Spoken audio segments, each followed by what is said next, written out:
Hey everyone, Chris Friesen here. I just thought I'd do a basic rundown on what I did for my Film Riot Monday Challenge explosion scene. I used Element 3D and incorporated some live action green screen footage into it. This is my city model here, purchased from Daz 3D. It took a little bit to map all the textures, but once it was done, I could right click and save as a model preset, and then you're good to go. So I'll just press OK. So we'll get started. I'll just go up to Layer, New Camera, and we'll select a 35mm, and we'll hit OK. And I'll go Layer, New Null Object, and I'll make this a 3D null. And what I want to do is I want to parent my camera to the null. And that way I'll have a little better control over the movements of the camera. However, the camera's kind of pivoting far away right now, so I want to bring it in closer to the null. If I go to the top view, you can see this better. My camera body is down here, but my null object is up here. So I'll just grab the camera and push it up here.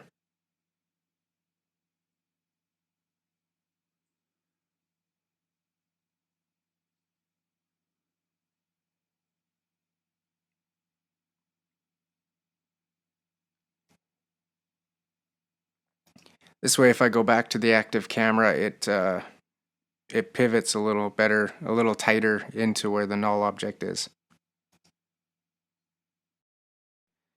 So now that that's done, I'll move the camera to where I want it located.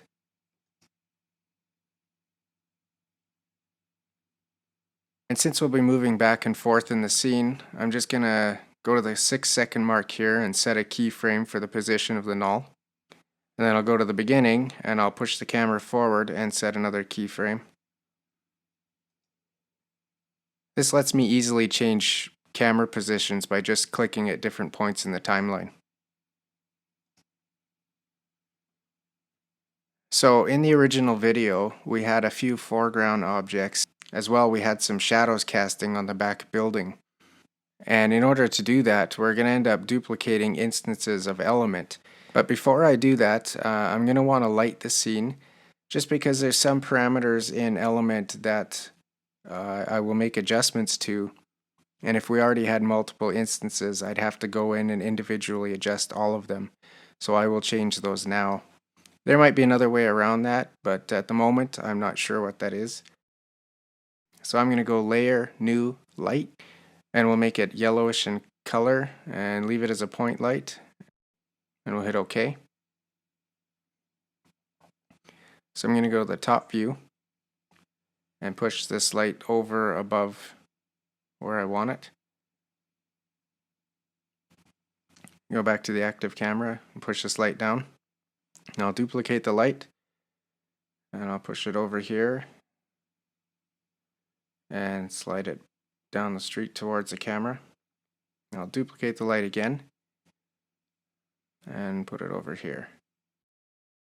So I want to go into Element and bring down the render settings and go into the lighting tab. And I want to boost the light fall off. This will help it so the lights aren't lighting so much area.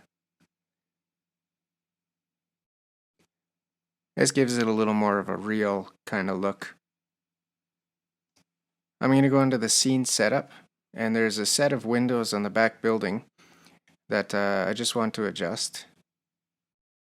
Now you could adjust the environment on just this one property, but I'm just going to lower the opacity. That'll help darken them up a bit and kind of let you see through them. It's not actually something I did in the original video.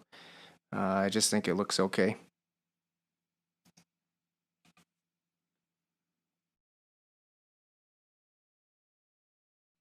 So that looks a little better. The other thing I want to do is go into the ambient occlusion and enable that. I'll turn up the intensity a bit.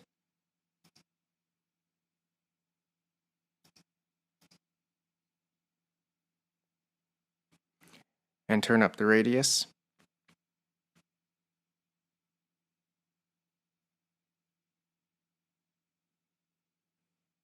I'll toggle that off and on. This just kind of gives the illusion of shadows. And we'll go with that for now. I'm going to turn the lights off just to make it a little easier to see. So one of the biggest challenges was figuring out where in 3D space you needed to place your characters. So what I did was just decided to bring in a primitive that I could move around the scene. So I'll just pick a low poly sphere. And to make it easier to see, I'll just fill it in with a color. And I will go into the material and go down to the illumination setting and boost that just to make it even easier to see. And we'll put it on group 2 and we'll hit OK. So it shows up quite big. We'll open up group 2 and we'll go to the top view. I'll open up particle look and shrink down the size.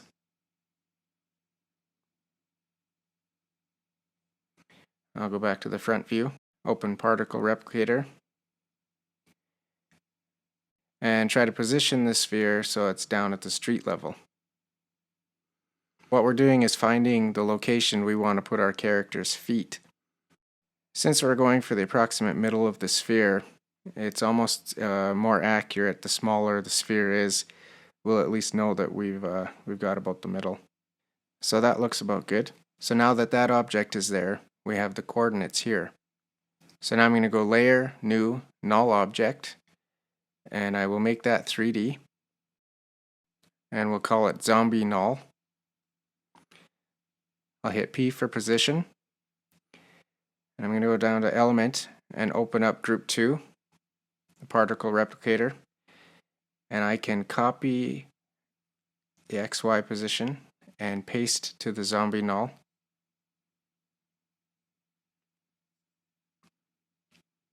And I'll just type in the -90 for the Z position.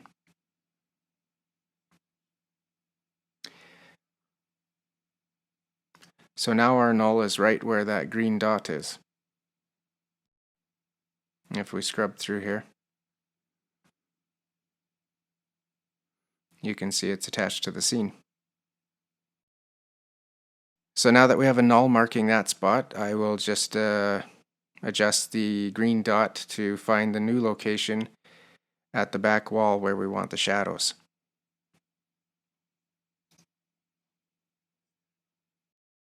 So we found where it just connects with the wall. I'll create a new null object and I'll call it shadow null.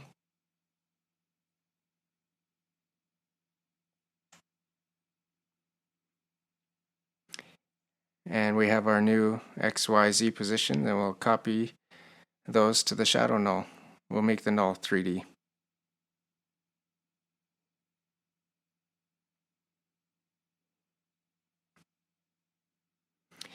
So there, now we have that null on the back wall. So here I've already got a shot keyed out. The reason it's vertical is because it didn't really matter for this shot here, but the shots that went zooming right past us, we actually wanted more resolution, and this way, going vertical, we got a full 1920 in height. We knew we didn't need too much for the back stuff, so we just left the camera as it was. So we'll go back into our comp, and I'll drag my zombie in there. And we'll make it a 3D layer. I'm going to shift pick whip the zombie null, and that puts it right where that null was.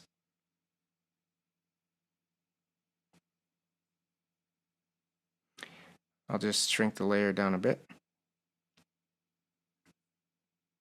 So that null is actually the point at which we want the feet to make contact with the ground. So I'm going to press A for anchor point, and I'm going to adjust that until we get the tip of my feet touching the ground, or touching right where the null is.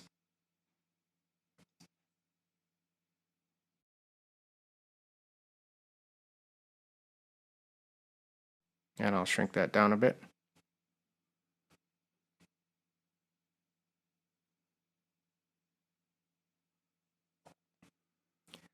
So now we'll just do a quick RAM preview. We kind of look like we're locked to the scene.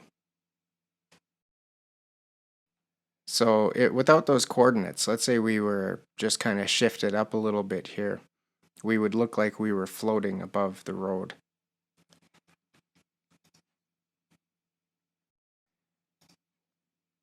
Now you could probably get it eventually with a little fussing about, but I found this way at least kind of gives you numbers to work with.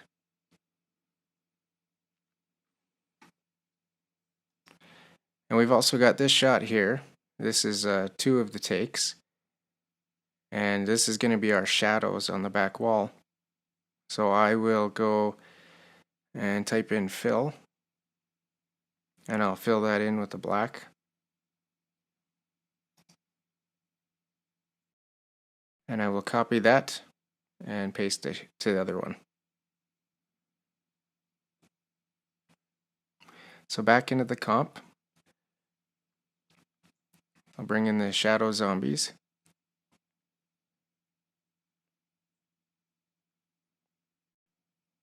And I will shift and parent to the shadow null. I'll make it 3D.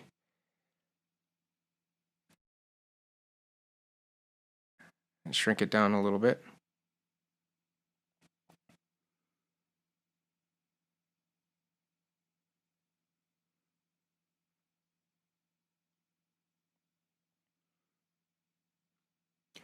And press A for anchor point and shift that a bit.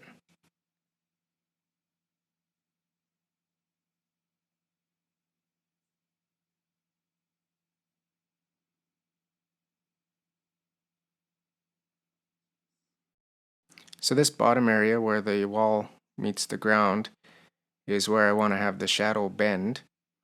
So I will grab the mask tool and I will create a mask.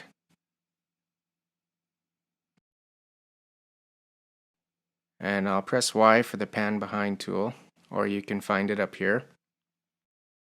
And I'm going to shift its anchor point down to the bottom of the mask. So I'm going to duplicate that layer, press M for mask, and change the mask to subtract. I'm going to press W for rotate, and I'm going to rotate that layer.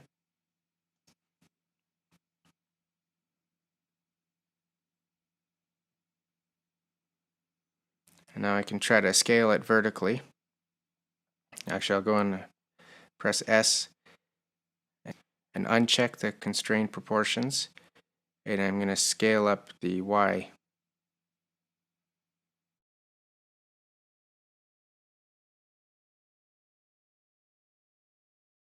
Just going to shift this in a little bit.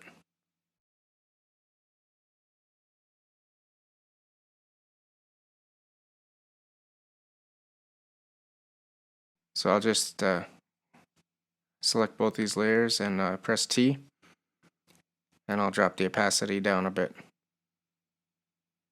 So that's looking pretty good. So now we have the issue that the shadows are on top of everything. We need them in front of the wall, but behind this fence and behind this pole.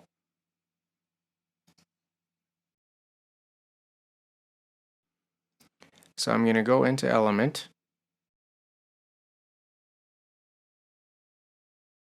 hit Scene Setup, and I'm going to select a plane and put it on Group 3. We'll hit OK. Probably won't see it at first, but we'll go to the top view and open Group 3, Particle Look,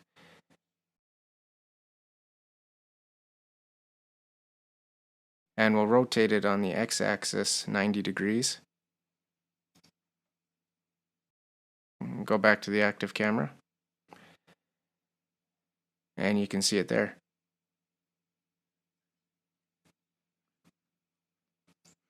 And it's actually just about located right where I want it.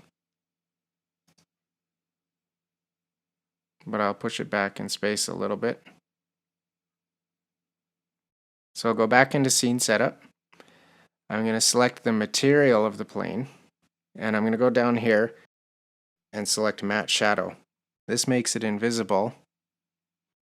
And what that does is it makes anything behind that object transparent. Now the ambient occlusion is still affecting that layer, so I'll go back into the scene setup.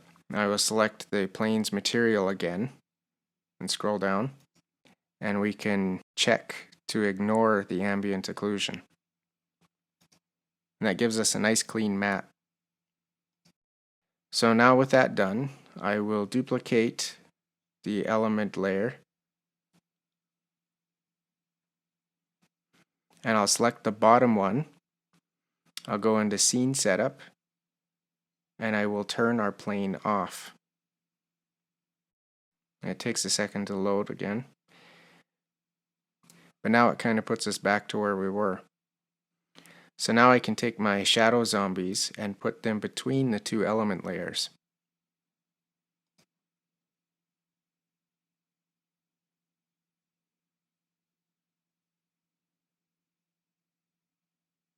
I'm just going to adjust the rotation. But you can see here where it's kind of getting cut off.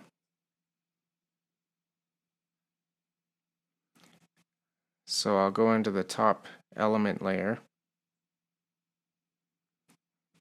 and I'll pull that plane forward a little bit.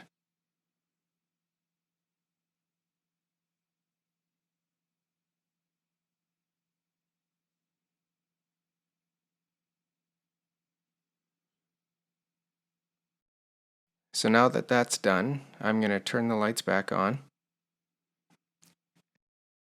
I'll go into my zombie layer and press AA, and I'm going to turn accept lights to off.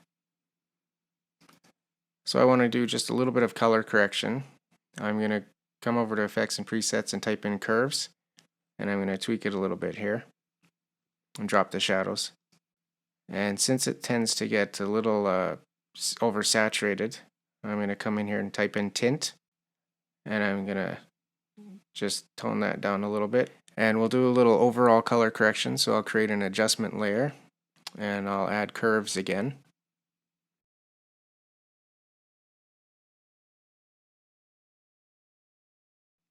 And we'll call that color correction.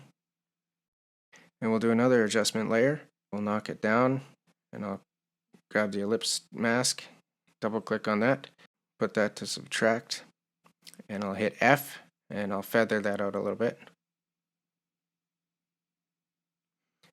And we'll call that vignette.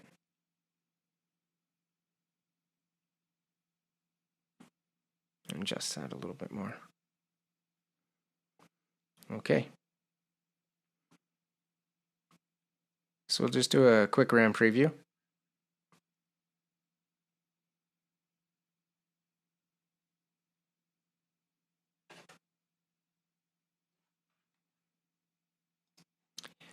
Now my shadows in the background kind of run out a little sooner than they should. In my original video, I had a bunch of foreground elements that ended up covering up the shadows by the time we got to that point. As well, I don't think the comp was trimmed as short, but I'll just leave it as it is for now, and maybe we'll just try to adjust the camera to work that in.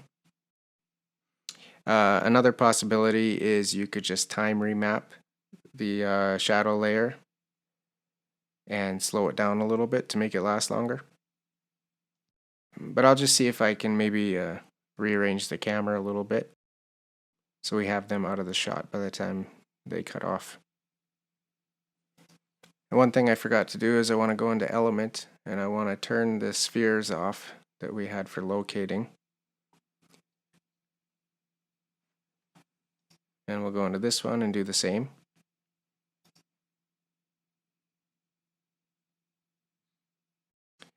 I actually want to brighten the lights, so I'll select them all and I'll press AA, and I'll just bring up the intensity a bit.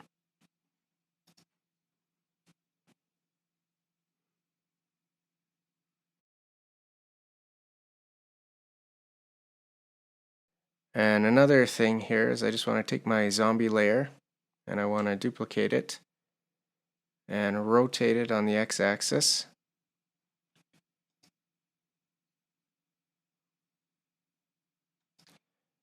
And I will go into, and I'll type in fill, and I will fill that with a black color.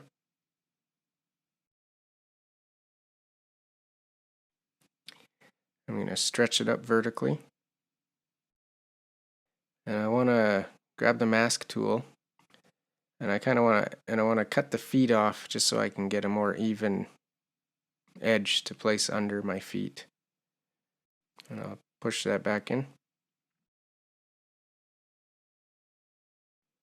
and lower the opacity.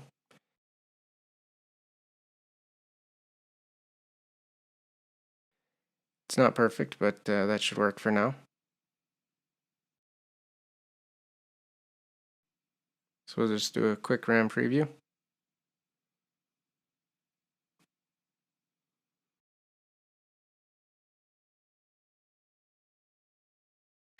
So to help hide the shadows at the end of the animation here, I'm going to go to the beginning of the timeline. I'm going to rotate the camera towards the shadows.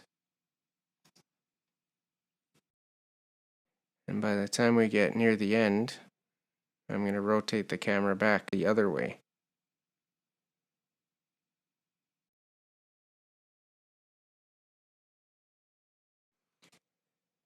And just to bring some fire in, I'm going to bring in a fire element from Action Essentials 2. I'm going to make it 3D. I'm going to shift pick whip the zombie layer.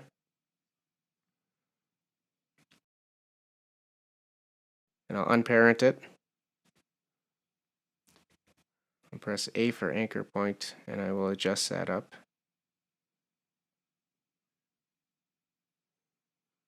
And we're going to push it back in Z space. And I'll put it underneath my zombie layer.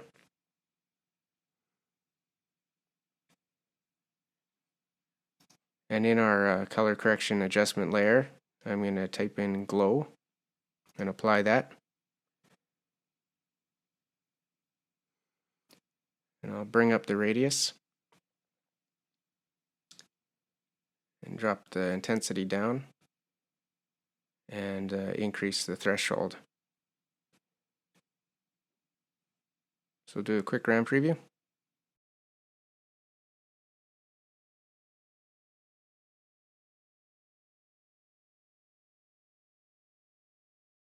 So hopefully this gives you a couple of ideas on how you can use Element in other ways.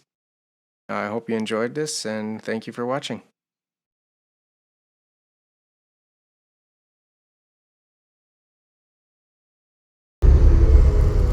Here at Hillbilly Zombie Killing, we done use creative methods for killing your zombies. We use Foon Ride Zombie Exploder. Boom!